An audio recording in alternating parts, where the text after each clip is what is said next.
পহেলা বৈশাখে প্রতি বছর একটা অশান্তির মধ্যে দিয়ে যাইতে হয়।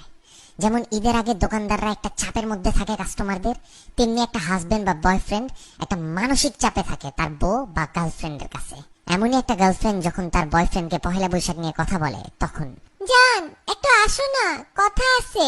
বলো। আচ্ছা বলো তো, কোন শাড়িটা সুন্দর, এইটা না ওইটা? একটা কিনলেই হয় জান, ব্যাপার না, দুইটাই তো সুন্দর। না একটা বলো, কোনটা সুন্দর, এইটা না ওইটা? দুইটাই তো সুন্দর মনে হইতেছে, এইটা একটু বেশি সুন্দর, এইটা নাও। কিন্তু আমার তো ওইটা পছন্দ হয়েছে, ওইটা তোমার ভালো লাগে নাই? বাবু একটু কাজ করতেছি বাবু, সারাদিন কাজ করছি, এখনো কাজ করতেছি, আমার মাথায় তো কাজ নিয়ে একটা টেনশনের মধ্যে থাকে না, দেখতেছো না? তোমার যেটা ভালো লাগে সেটা নাও, জিজ্ঞেস করছো বলে দিছি। কিন্তু তুমি যেটা বলছো ওইটার তো দাম বেশি, আর আমি যেটা পছন্দ করতেছি এটা ওইটার থেকে একটু কম দাম। আরে বাবা যত দামি হোক নাও না বাবু, ভালো লাগলেই নাও, দাম দিয়ে কি, যেটা ভালো লাগে ওইটা নাও। বলো না কোনটা নিবো, এমন করো কেন? এই তোমার সমস্যাটা কি? দুই দিন আগে জিজ্ঞেস করলে দেশি মুরগি কিনবো না ফার্মের মুরগি, তোমারে বললাম ভাই তুমি ফার্মের মুরগি কিনো, তুমি গিয়ে কিনে আনলা 4টা দেশি মুরগি 4টা ফার্মের মুরগি, ইচ্ছাটা তো তোমারই পূরণ হইলো তাই না? তারপর জিজ্ঞেস করলা লাল শাক কিনবো না পালং শাক কিনবো, ভয়ের চোটে কোনো কথাই বলি নাই, কিনে আনলা লাল শাক, যদি বলতাম পালং শাক তাহলে দুইটাই কিনে আনতা।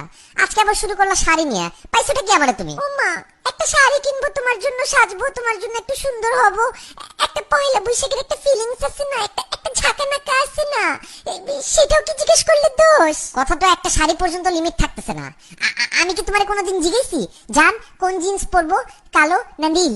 জান কোন টি শার্ট পরবো, হাফাতা না ফুলাতা? জান কোন জুতা পরবো, এটা পরবো না ওইটা পরবো? জিজ্ঞেসি তোমারে কোনোদিন? ভালোবাসি দেখেই তো জিজ্ঞেস করি তোমাকে, এমন করো কেন? জান জিজ্ঞেস করার তো একটা লিমিট থাকে জান, তুমি তো এই লিমিটের গোষ্ঠী উদ্ধার করে ফেলছো। আমি তো ফোন কিনছিলাম কাজের জন্য, কিন্তু আমার মোবাইলটাকে তুমি একটা দোকান বানাই দিছো। কোনোদিন যদি আমার ফোন চেক করো মনে করবা অন্য মেয়েরা পিক পাঠাইছে, ওইটা নিয়েও একটা গ্যাঞ্জাম শুরু করবা, এটা কে পাঠাইছে, এটা কবে পাঠাইছে, না আমি তো পাঠাই নাই। এত পিক পাঠাইছো তোমার নিজেরও তো মনে থাকবে না কোন পিক তুমি দিছো। আমার লাইফটাতে তো একটা দোকান বাজার বানাই দিতেছো তুমি। এত সিম্পল একটা ব্যাপারকে এত বড় করতেছো তুমি। দুইটা শাড়ির কথাই তো জিজ্ঞেস করছি। তোমার কাছে সিম্পল লাগতে পারে জান, আমার কাছে তো সিম্পল লাগতেছে না। তোমার কাছে দুইটা শাড়ি, আমার কাছে তো 2 কোটি শাড়ির সমান লাগতেছে। বলতেছি এটা কেন, তুমি বলতেছো ওইটা কেন না। তখন যখন বলি ওইটা কেন, তুমি বলতেছো এইটা কেন না। মানে শাড়ির মধ্যে তো হাজার ধরন দেখো তুমি একটা শাড়ির মধ্যে। তোমাদের মেয়েদের মতন তো এত নিখুঁত চোখ আল্লাহ আমাকে দেয় নাই। তোমার কারণে প্রতিদিন একটা আতঙ্কে আমি বাস করতেছি। এমনি বলতেছো কে? আমি কি এতই খারাপ? তোমার জন্যই তো সাজি। কিসের এত আতঙ্ক? কিসের আতঙ্ক মানে?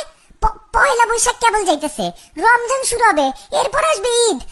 আমি যদি আজকে পরকিয়া করতাম এত আতঙ্কে থাকতাম না যতটা তোমার প্রশ্নের আতঙ্কে থাকতো আমার। প্রত্যেক দিন একটা নতুন আতঙ্ক নিয়ে আসো। তোমার পায়ে পড়ি যান, তোমার যেই শাড়ি পছন্দ সেই শাড়ি কিনো।